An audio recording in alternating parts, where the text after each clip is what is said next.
There are two predominant ways that one can combine the angular momenta of multiple electrons. And this is a general topic that I would refer to as addition of angular momenta. Right, these two different ways, I'm going to put them in different columns. The first of these is called LS coupling and is actually due to a pair of workers named Russell and Saunders. So it's also called Russell-Saunders coupling. And in this particular scheme, we would separately add up the orbital angular momenta for each of the electrons. So it looks something like that, and the spin angular momenta for each of the electrons. And then when we were done, generate a total angular momentum by adding those two. Okay, well, that seems like a logical way to go, but there's another way that we could do it as well, and that is to add up, if you will, this is called JJ coupling, and this is simply to add up for each electron, define an electronic total angular momentum that would be the sum of the spin and orbital angular momentum for that electron, and then to get our total angular momentum, sum over all these J values. All right, now you may be wondering, well, isn't that giving me the same thing? Shouldn't these be equal? Well, in a classical world, they would be the same. However, what happens in a quantum mechanical system is that these different types of angular momentum, L and S, are coupled, okay, and they can be coupled very strongly. And what that means is that when they are coupled strongly, when this coupling is strong, then it eliminates these as good quantum numbers. So in other words, L and S are no longer conserved. What does conserve mean? It means that you can't give them a reliable value. You can't say this is the orbital angular momentum for this particular electron anymore, because of this coupling mixes them together. Now this typically happens in heavy atoms. So this is the coupling scheme that one might use for atoms with atomic number greater than 40, say, which is zirconium.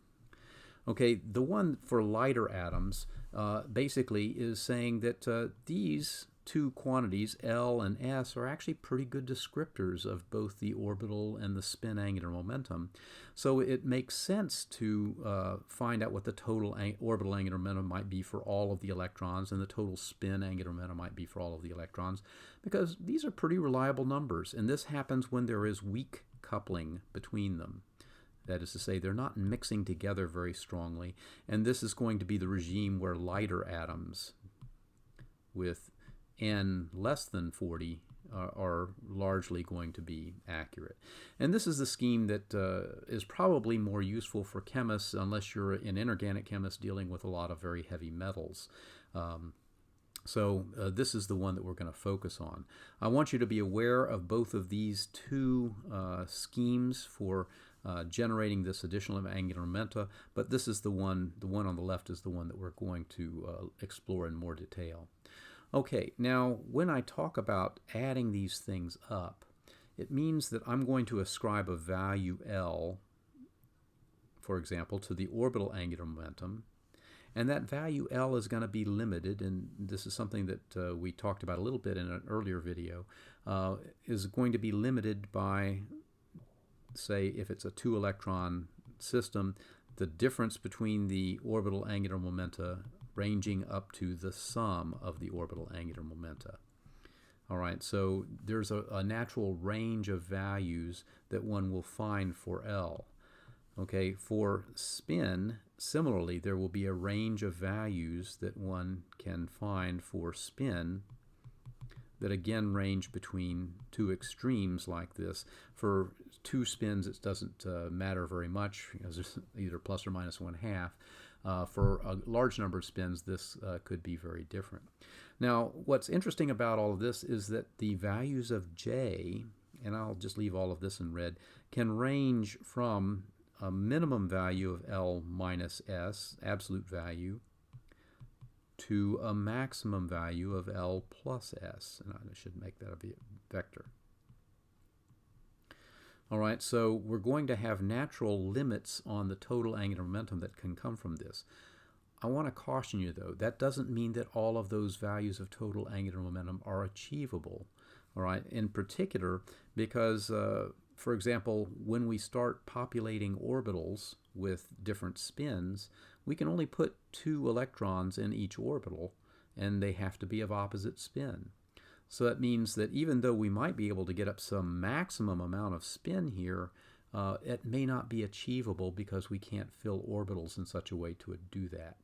Okay, let's do an example just to illustrate how this might all work. And I'm going to do a really simple, stupid example just to get our feet wet, and then we'll see some more interesting examples as we go further. Okay, let's consider just the helium atom. Okay, we know that the electron configuration for helium should be 1s2. And in this case, the 1s designation is not far off from the actual way that this looks. All right, now the electron 1, let's say electron 1 has m sub l.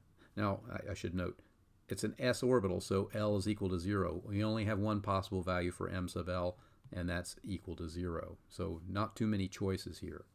All right, for the spin projection on the z-axis, we'll say this one happens to be plus 1/2. So this is electron 1. What about for electron 2? All right, well, once again, it's in an s orbital, so m sub L has to equal 0. It's the only possibility we have. All right, m sub s, though, since we're putting this into the same orbital, it's a 1s orbital, then ms in this case, thanks to the Pauli exclusion principle, must be equal to minus 1/2. So otherwise, we have 2 electrons here. They could each be plus 1/2. We could get a maximum s of 1. Not really in this case, because we've packed them into the same orbital, so we're limited by the exclusion principle to have only these values. Now, here's where I think we're going to get some good hints about how to proceed with more complicated atoms. Okay, for both of these, what I want to do is add these things up to get, for the total system, to get the value of m sub L and m sub S. All right, these values, remember, these are all projections on the z-axis, so we can directly add these up. So for this particular case, I can have m sub L equals 0, and I'm going to have m sub S equal to 0 also. And these are the only values that I can generate here.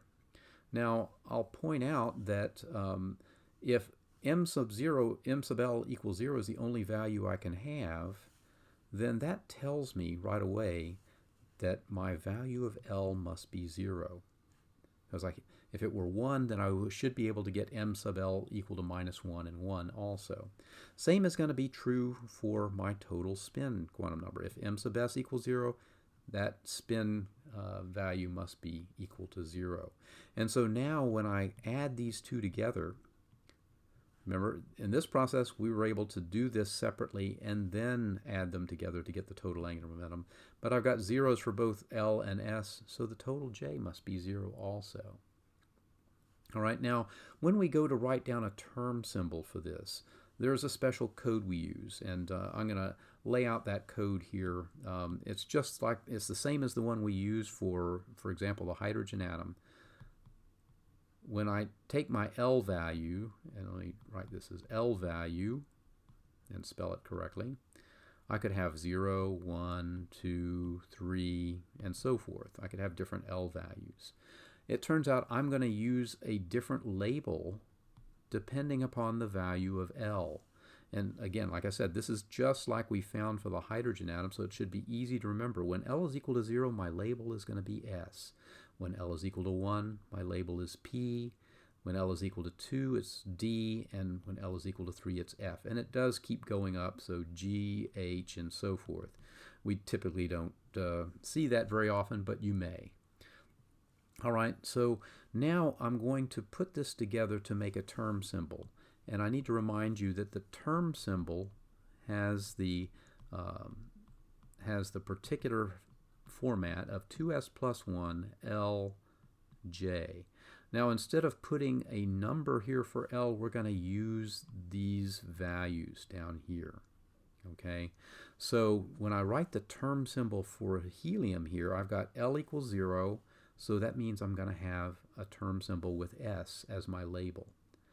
Okay, S equals 0 also, so 2 times 0 plus 1 is just 1. And J is equal to 0, so the only possibility I have is a term symbol that looks like this for helium. Well, it turns out that this is actually not uncommon when you have a filled subshell. Every time we have a filled subshell, and that's what we have here with 1s2, every time we have a filled subshell, it will have a term that is equivalent to 1s0, which is essentially the most basic term. Everything is equal to 0. All right, this would also be the case if I had a filled subshell, say, of 2p6. It would also have a term symbol of singlet S0. All right, so what that means is when I look at bigger atoms, so for example, if I were to look at, I think we looked at chlorine earlier where it's got 1s2, 2s2, 2p6, 3s2, 3p5. Well, what this means is that these filled subshells, I need to put a 2 there, these filled subshells all cancel out the positive and negative. In other words, they all have spin pairs, so the s's are going to fall to 0, and they have filled all of their m sub l values, which range from minus L to plus L, so they're all going to add up to 0. So it means that for each of these filled subshells, we'll have S equals 0 and L equal to 0 when we add up these values of M sub L and M sub S. All right, so that means for these bigger atoms, we only need to worry about the one subshell that's not filled, or if there happens to be an excited state, the multiple subshells that are not filled. This is an important time-saving feature that we have in all of this. All right, we're going to press these lessons further as we move on to bigger atoms. I'm going to do an example in the next video so that you can see how this is done for something more interesting than helium.